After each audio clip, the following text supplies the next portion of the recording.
Hi students and parents. మరి exam time tables అయితే ఇవ్వటం అనేది జరిగింది. All in one exam time table అని మనం చెప్పుకోవచ్చు. దీన్ని మనకి రావటం అనేది జరిగింది. ఈ all in one exam time table మరి ముఖ్యంగా చూసింది ఇంటర్మీడియట్ ఎగ్జామినేషన్. మనం చెప్పినట్టు మార్చి 5 నుంచి 25 వరకు ఇంటర్మీడియట్ ఎగ్జామినేషన్ జరుగుతుంది.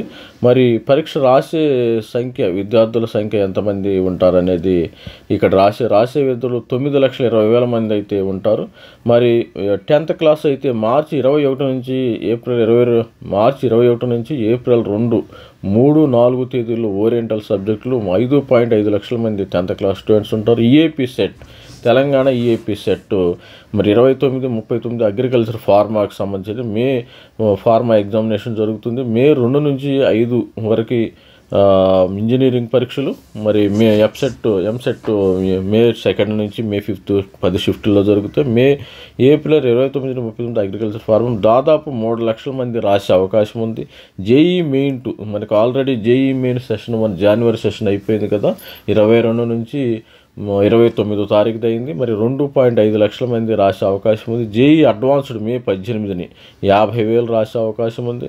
మరి ఐసెట్ అయితే జూన్ 8వ తారీఖు నుంచి 9వ తారీఖున 77,000 రాసే అవకాశం ఉంది. పీజీ ఈసెట్ జూన్ 16 నుంచి జూన్ 19 నుంచి 25,000 రాసే అవకాశం ఉంది. ఈసెట్ మే 12 ఈసెట్ పెడతారు. ఇది ఎవరికి పెడతారంటే మరి డిప్లొమా స్టూడెంట్స్, వాళ్ళకి 21,000 రాసే అవకాశం ఉంది. మరి ఎడ్సెట్ జూన్ 1 33,000 రాసే అవకాశం ఉంది. లాసెట్ జూన్ 6వ తారీఖుని 30,000 మంది స్టూడెంట్స్ రాసే అవకాశం ఉంది. మరి పీజీ ఈసెట్ జూన్ 11, 14న 2,000 రాసే అవకాశం ఉంది. నీట్ అంటే ఎంబీబీఎస్కు మే 4న 2 లక్షల మంది రాసే అవకాశం ఉంది.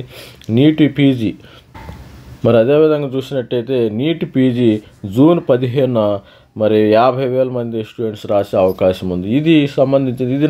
ఈ ఇన్ఫర్మేషను ప్రతి ఒక్కళ్ళకి కూడా హెల్ప్ఫుల్గా ఉంటుంది. అన్ని ఎగ్జామినేషన్ వాళ్ళకి all in one exam time table అంటారు దీన్ని. All in one exam time table మన ఛానల్ ప్రతి ఒక్కళ్ళు షేర్ చేయండి, సబ్స్క్రైబ్ చేయండి. ఈ న్యూస్ని ప్రతి ఒక్కరికి ఇది చాలా బెనిఫిట్గా ఉంటుంది. స్టూడెంట్స్ అందరికి కూడా ఇంటర్మీడియట్ నుంచి 10th ఏపీ సెట్ జేఈ అందరికీ బెనిఫిట్. ఆల్ ది బెస్ట్ అండి. Thank you. బాయ్.